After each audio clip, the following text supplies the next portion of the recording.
Salut développeuses et développeurs, aujourd'hui on se retrouve pour un nouveau tuto. Dans cette vidéo tuto, nous allons apprendre à faire le même système de shield que Fortnite. Comme on peut le voir à gauche, on aura donc du shield qui sera à la valeur que vous souhaitez et de la vie qui sera pareil à la valeur que vous souhaitez. Moi j'ai choisi de représenter les dégâts par cette plaque, donc quand je vais me mettre dessus, ça va me mettre des dégâts. Donc on peut voir que là, je suis à 55 et donc le shield prend l'avantage sur la life, donc sur la vie. Et on peut voir que les dégâts se gèrent bien automatiquement. On a bien en haut à gauche par exemple la mort du personnage. Et je vais aussi vous faire voir comment rajouter des potions, donc des mini potions, des grosses potions, un kit de soins, des bandages. Vous allez voir, on va voir ça dans cette vidéo. Je tiens à préciser aussi que pour tout ce qui est aspect graphique, je vous laisse faire. Moi je vous montre juste la partie codage. C'est comme là à gauche on peut voir que j'aurais pu mettre des progress bars, mais j'ai préféré mettre des textes, c'est plus simple, c'est plus rapide pour moi. Aussi d'ailleurs je tiens à dire que ce système de vie et de shield est totalement flexible. C'est le système le plus avancé je pense que vous allez pouvoir trouver en français sur YouTube. C'est à dire que si on peut voir, je passe par un acteur component. Ça veut dire que maintenant si par exemple pour créer un personnage avec un système de shield, j'ai juste à faire clic droit, blueprint class actor, je fais un add, je balance le life system et là à droite on peut voir que je peux renseigner la vie, le shield que je veux, le max vie qu'il peut atteindre et le max de shield qu'il peut atteindre aussi. Ensuite j'aurais plus qu'à aller là et dans event begin play j'aurais plus qu'à faire ça, dead, et en fait là je peux assigner une fonction de dead et en fait quand il va mourir je peux faire par exemple destroy actor. Voilà, c'est les seules choses qu'il y a à faire pour créer un nouveau système de vie pour un nouveau personnage. Allez c'est parti pour cette vidéo. Il va nous falloir quelques prérequis. Tout d'abord moi je me suis créé un blank projet, c'est à dire c'est un projet vide avec déjà un personnage et des mouvements avec des animations et tout qui sont déjà faites. Si vous le voulez, il est en description. Si vous avez déjà votre projet à vous et que vous souhaitez tout simplement rajouter un système de vie et de shield, vous pouvez garder votre projet que vous avez actuellement. Je vais tout d'abord vous montrer comment moi je fais pour reproduire un projet grâce à mon blank projet. Tout d'abord, installez-le en description. Pour ceux qui ont déjà leur projet, n'hésitez pas à aller voir. Il y a un timecode dans la vidéo qui va vous permettre de zapper cette étape. Allez, pour ceux du coup qui n'ont pas de projet, je vous invite à télécharger le lien qui est en description. Vous allez donc avoir un dossier qui s'appelle blank. Ce que vous avez à faire, c'est juste de faire un copier. Donc vous faites un clic droit, copier et coller. Vous allez donc avoir un blank-copy. Soit vous faites F2 pour le renommer et par exemple moi je vais l'appeler shield tuto. J'ai déjà un projet qui s'appelle Shield, c'est parce qu'en fait avant de faire des tutos, je regarde avec un autre projet si ça marche bien. Maintenant vous allez double-cliquer jusqu'à arriver au projet, enfin au dossier qui s'appelle blank. Et ici vous avez un blank.uproject. Moi ce que je vous conseille de faire, c'est de faire F2 pour le renommer. Et vous allez mettre par exemple pour ma part Shield tuto. On va pouvoir le lancer. Une fois le projet téléchargé, on va donc se retrouver avec un projet qui est totalement vide. Ce que vous allez faire, c'est tout d'abord lancer le level tuto. On va se rendre dans Edit, Project Settings. Vous allez dans Map and Mode et ici vous allez faire Clear et Clear. Et là vous allez remettre level tuto, level tuto. Voilà, c'est juste un petit bug qui arrive, donc vous faites sauvegarder et là normalement tout est bon. Maintenant si on lance, on peut voir que j'ai bien un personnage, donc c'est un mannequin de Mixamo qui a bien des animations et qui a bien des déplacements. C'est donc bon pour la base du projet. Maintenant on va pouvoir commencer à préparer ce projet. On va pouvoir aller dans le dossier blueprint et on va pouvoir supprimer le dossier damage et item. Pourquoi? Parce qu'il ne sert à rien pour ce tuto. Enfin pour ceux qui ont le blanc projet bien sûr. Maintenant on va pouvoir faire un clic droit, new folder et on va appeler ça shield.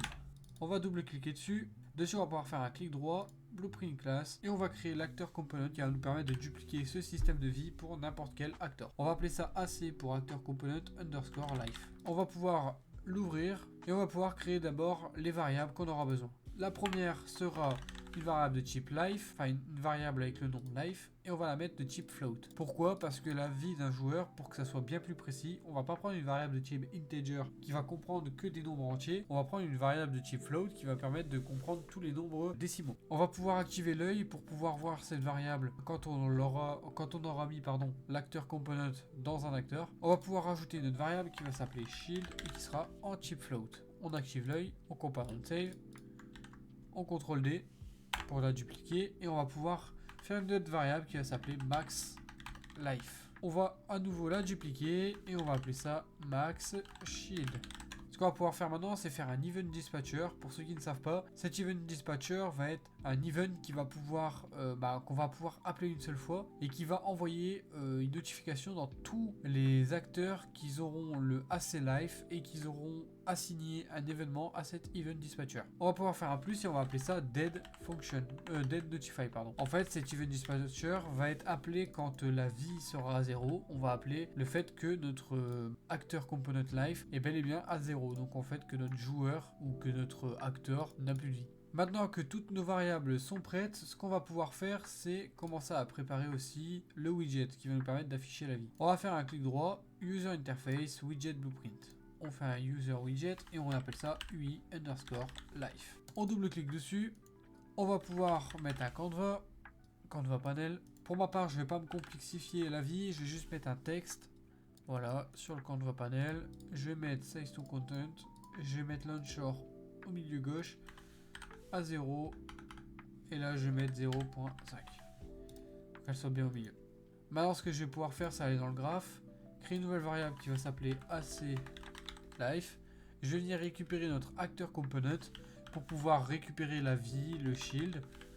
Donc on va faire AC_Life comme ceci et on va venir cocher l'œil pour pouvoir éditer cette variable dans d'autres acteurs classes ou blueprint class. Ce qu'on va faire maintenant, c'est pouvoir aller cliquer sur le text block et on va pouvoir ici aller en bas, dans texte, on peut bind une fonction. Donc on fait create binding. On va pouvoir récupérer l'ACLife, et on fait un clic droit, convert to validated gate. Ce qui va nous permettre de savoir si cette variable est bien valide ou non, pour éviter toutes sortes de bugs. Normalement, elle sera toujours valide, mais bon, on ne sait jamais.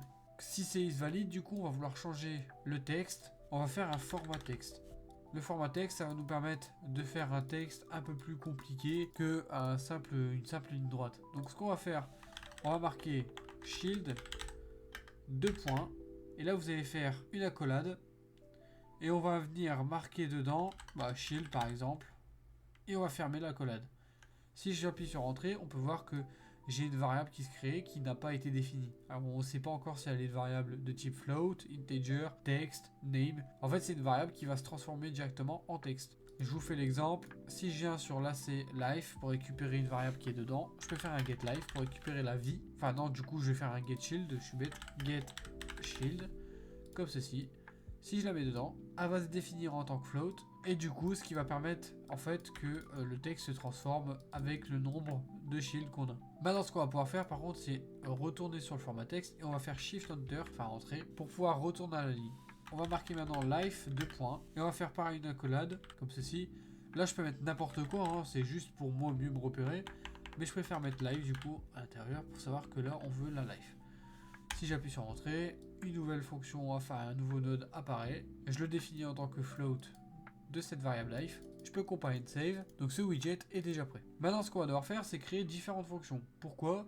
Parce qu'en fait, il y aura plusieurs fonctions qu'on va pouvoir appeler plein de fois. Ce qu'il faut comprendre, c'est que on va créer plein de fonctions, mais qui va être utilisée que pour une fonction qui va s'appeler apply damage. Donc, quand on va vouloir appliquer des dégâts à un joueur ou à un ennemi, et on va juste appeler une fonction qui va s'appeler apply damage et qui va regrouper toutes sortes de fonctions pour avoir une logique. Allez, c'est parti, on va donc commencer à créer du coup les premières fonctions qui vont être utiles pour la fonction principale. On va en créer une qui va s'appeler subtract life.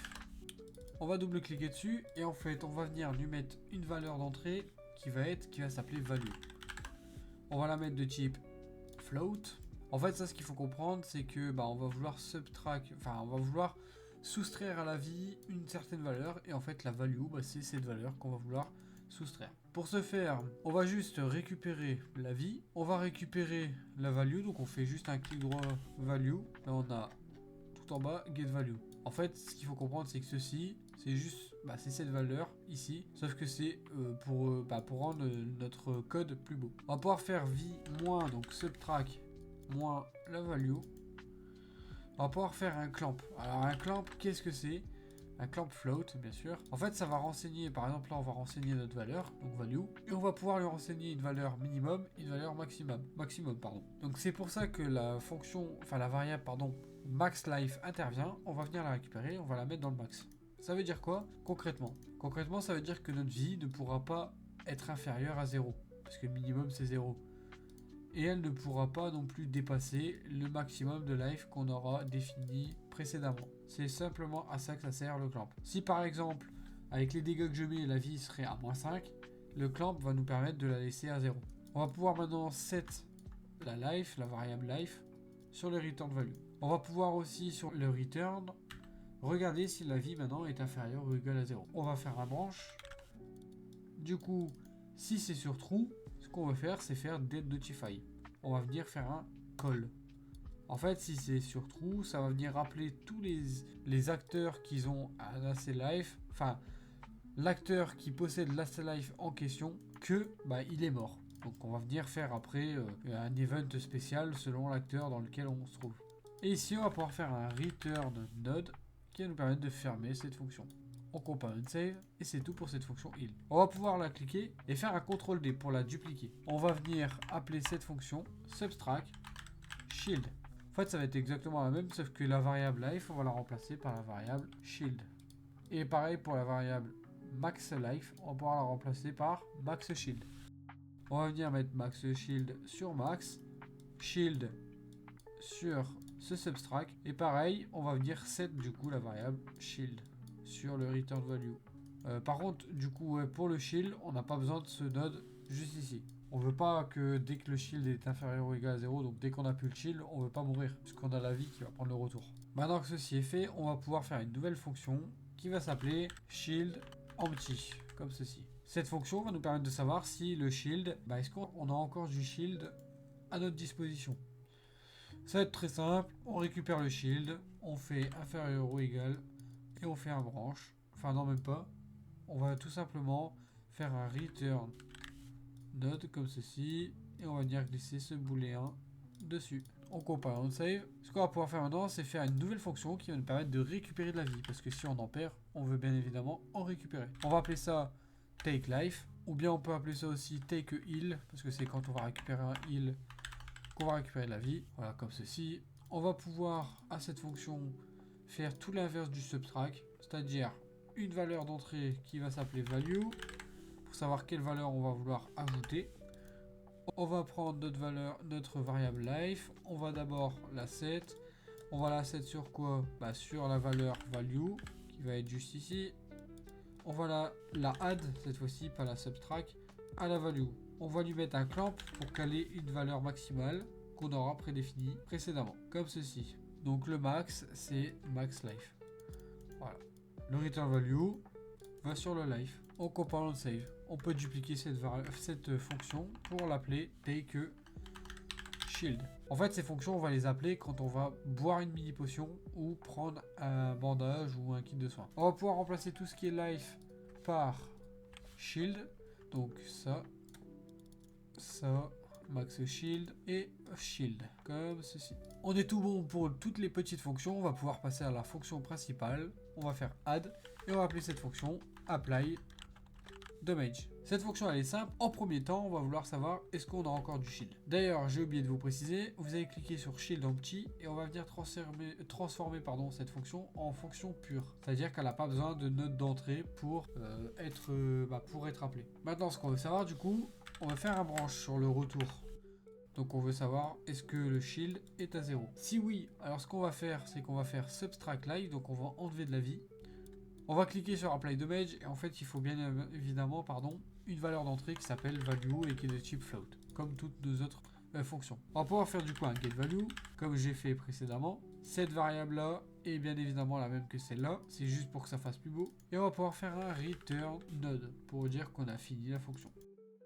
On va pouvoir faire un second branch à la suite du false. Ce branch va nous demander est-ce que le shield, donc est-ce que le bouclier est supérieur ou égal à la value. En gros, est-ce qu'on a assez de bouclier pour recouvrir tous les dégâts qu'on va accumuler dans cette attaque? Parce que si oui, alors ce qu'on fait c'est qu'on peut du coup soustraire au bouclier la value. Parce qu'en fait, on n'aura pas besoin de faire un calcul, puisque on aura par exemple, en gros, si les dégâts sont de 50 et qu'on a 50 de bouclier, on peut tout simplement juste enlever 50 au shield. Ça va rien poser de problème. Par contre, si on a 50 de dégâts à donner, et qu'on n'a que 45 de bouclier. Il va falloir faire un calcul pour que 45 de bouclier s'enlève et que du coup il nous reste 5 de dégâts à mettre par contre cette fois-ci à la vie. Puisque quand on n'a plus de bouclier, c'est la vie qui prend le retour. On va pouvoir faire un return node pour dire qu'on a fini cette fonction. Ça nous permet de gagner un peu de l'optimisation. Maintenant du coup si c'est false, on va devoir faire un petit calcul et on va devoir du coup subtract, donc soustraire à la vie notre résultat du calcul qu'on va faire maintenant. Le calcul c'est quoi? C'est tout simple, c'est la value moins donc les dégâts qu'on veut donner moins le shield, tout simplement. Imaginons encore une fois qu'on ait 50 de dégâts, que on n'ait que 20 de shield. On est d'accord que il va falloir qu'on inflige 30 de dégâts à la vie. Pourquoi? Parce que si je fais valeur de dégâts moins le shield qu'on possède, ça va nous donner ce qui nous reste à donner à la vie. Donc c'est exactement le calcul qu'on vient de faire. Maintenant du coup si on suit la logique, il va falloir qu'on fasse un set shield sur 0. Pourquoi? Parce que le shield va être à 0, puisqu'on n'avait pas assez de shield pour recouvrir toute la vie. On va pouvoir faire un return node, parce qu'on a fini cette fonction. On a donc définitivement fini pour cette fonction, et même pour tout ce qui est acteur component life. Maintenant ce que je vais faire, c'est que je vais retourner dans le blueprint, caractère, BP caractère. Je vais pouvoir implémenter ce système de vie à notre caractère. Et vous allez voir que c'est très très simple. On va juste faire add, AC underscore life. On va renommer ça par life, donc life system. Je peux mettre par exemple. Ici, dans le blank projet que je vous ai donné, il y a une variable life et shield. Vous pouvez la supprimer, elle sert totalement à rien, c'est parce qu'en fait j'ai déjà utilisé ce projet pour une autre vidéo qui n'est jamais sortie d'ailleurs, donc voilà, faut juste supprimer. Pareil pour shield, point d'interrogation, vous pouvez supprimer. Maintenant ce qu'on va faire, c'est qu'on va venir cliquer sur life system et on va venir mettre nos variables sur ce qu'on veut. Moi la vie du joueur, je veux qu'elle soit de 100, le shield, je veux qu'il soit de 50, le max life du coup de 100 et le max shield de 50. On va compiler and save. Ce qu'on veut maintenant faire, c'est qu'au lancement du jeu, de notre acteur, on veut créer un widget. Donc on va faire create widget. On va activer le widget UI underscore life, donc c'est celui qu'on a créé tout à l'heure. On va l'ajouter au viewport, donc à l'écran. Et on va faire un set AC life, voilà. Je vais pouvoir changer la valeur de AC life par le life system, donc l'acteur component life qu'on a sur notre BP caractère. Je vais faire un dernier petit récap. En fait, ici on a créé un acteur component qui va nous permettre de mettre de la vie à n'importe quel joueur ou acteur dans notre jeu. Là pour le coup, on a bien mis un système de vie à notre BP caractère. On est d'accord que ceci c'est exactement ceci. Que la life là, eh ben, elle est stockée juste ici. Que du coup quand je donne à mon UI life le life system, ça va nous donner ceci. Donc ça va bien lui donner 100, 50, 100, 50. Si je vais dans mon UI life du coup, le AC Life, c'est exactement le même que Life System. C'est le même truc. Voilà, c'était juste pour vous faire un bilan de ceci. Ce qu'on va pouvoir faire maintenant, c'est lancer le jeu pour voir. On peut voir qu'à gauche, le UI s'est bien lancé. Par contre, on ne peut pas encore recevoir de dégâts pour notre joueur. On va venir créer un petit acteur très très simple dans le dossier Shield. On va faire un clic droit. Blueprint class, actor. On va appeler ça BP underscore damage. En fait, cet acteur va nous permettre de infliger des dégâts. En fait, c'est un acteur test, en fait, on peut dire. On va pouvoir faire un add plane. Donc, ça va être une plaque. Et on va venir ajouter à cette plane une box collision. Je vais mettre une collision qui est à peu près pareille que la plane. Comme ceci. Maintenant, une box collision, on en a déjà utilisé pas mal sur la chaîne. On a juste à aller dans l'onglet Details. Et en dessous, on a Uncomponent Begin Overlap. Ça va nous permettre de recevoir l'information de quel acteur est dedans. Le problème, c'est que nous, on veut pas, par exemple, si j'ai 2 ennemis dans notre jeu et un BP caractère, je veux pas appeler le BP caractère, savoir si c'est lui, si c'est pas lui, j'appelle l'ennemi numéro 1, si c'est pas lui, j'appelle l'ennemi numéro 2, et si c'est pas lui, tant pis, je fais rien. Si par exemple, du coup, c'est le BP caractère, alors du coup, je lui demande là, c'est life, et du coup, je lui donne, enfin... Moi, c'est pas tout ça que je veux. Moi, si ce que je veux, c'est un truc qui soit flexible. Donc, je veux en fait détecter si le joueur qui est rentré dedans, enfin l'acteur qui est rentré dedans, est-ce qu'il possède un acteur component life, donc est-ce qu'il possède un système de vie. Si oui, alors on va lui enlever des dégâts de, par exemple, 40. Pour ce faire, on va tout simplement glisser un node du other acteur, et on va faire un get component by class. On va faire le component class, en fait c'est le component qu'on veut vérifier que cette classe a. Sélectionnez le AC Life et donc si l'acteur en question a le component ACLife, ça va nous donner le ACLife. Ça va nous donner en return value le ACLife. Donc on va pouvoir faire un apply damage sur l'acteur component life en question. La value, on va mettre 40 par exemple. On peut compile save. Si je le glisse dans mon projet, que je lance le jeu, on peut voir que si je vais aller ici, mon shield a bien pris les dégâts. Là par exemple j'ai je sais plus combien on enlève 30, donc là normalement je vais avoir une vie de 80 70 pardon.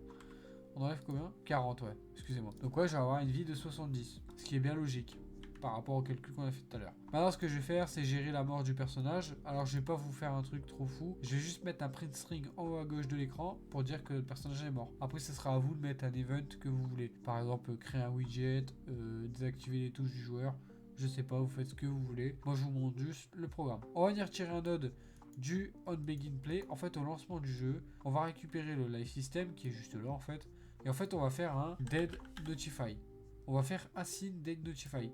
Ce qui va nous permettre d'ajouter, enfin d'assigner un event custom à notre événement dead notify. Donc quand il va être appelé, automatiquement ça va appeler cet event custom.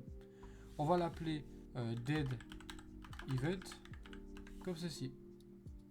On va du coup faire un print string tout simplement. Et on va dire mort comme ceci. Maintenant si je lance le jeu, on peut voir que la mort est bel et bien présente sur notre système de vie. Si par exemple je touche plusieurs fois la dalle, il y a bien en haut à gauche un message de mort. On a donc fait le système de vie, on a donc rajouté aussi le UI life. Il nous manque plus que, vu qu'on perd de la vie, il nous faut récupérer de la vie. Pour ce faire, on va tout d'abord aller dans Fab. Fab, je vous ai déjà fait une vidéo présentation il y a quelques jours, il y a quelques semaines. Je vous laisse aller voir, elle est en description. Pour ce faire, on va aller dans Windows, Fab. Ce qu'on va faire dans Fab, en fait, c'est venir récupérer 2-3 assets pour simuler des potions Fortnite. On va venir du coup dans la barre de recherche, on va marquer potion, comme ça. À droite, dans Price, on va venir dérouler et mettre Free. On veut bien évidemment du FBX. Là, on a plusieurs choix. Personnellement, je pense que je vais venir sélectionner pour le shield. Alors, je vais pas faire de mini potion et grosse potion. Mais là, personnellement, ici, on a bien une mini potion. Et ici, on a la vie. Donc, je vais venir le prendre et le glisser dans notre jeu. On voit bien que la potion a bien été importée. On va pouvoir faire CTRL SHIFT S. Et maintenant, j'aimerais importer aussi la potion, la mini potion. On va faire Add to Projet. Comme ceci. Donc, la potion, la mini potion a bien été importée. Elle aussi. CTRL SHIFT S pour sauvegarder l'entièreté du projet. On va pouvoir maintenant aller sur le Content Drawer. On va pouvoir aller dans le Content, Blueprint, Shield. On va pouvoir cliquer, faire Blueprint Class, BP Actor. Enfin, une classe de type Actor. Et on va appeler ça BP underscore heal. On va double-cliquer dessus. Et en fait, on va venir dans faire un Add, Static Mesh. On va venir rajouter le modèle 3D qu'on a téléchargé sur Fab. Donc le Health Potion. On va pouvoir ajouter une box collision comme ceci qui va nous permettre de récupérer l'information de l'acteur.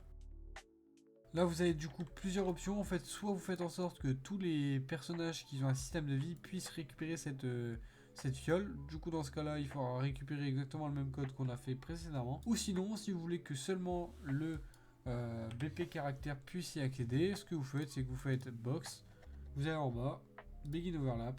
Other acteur, vous faites un BP underscore caractère et là du coup vous faites un take heal comme ceci.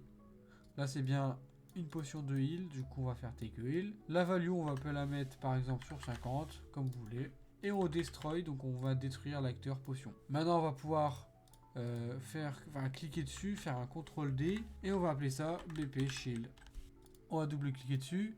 Par contre, pour mon shield, je vais avoir un problème, mais je crois que j'ai vu que c'était un skeletal mesh, donc je vais juste supprimer, faire un add, skeletal mesh, et je vais pouvoir sélectionner ici, voilà mon Blue Frost Potion. On compile and save. Et en fait, ici, du coup, dans la box collision, on ne veut pas faire un take heal, mais faire un shield. Take a shield. Pour cet exemple, on va mettre 25 de shield, comme la mini potion de Fortnite. On compile and save. On va pouvoir ajouter ça dans notre projet.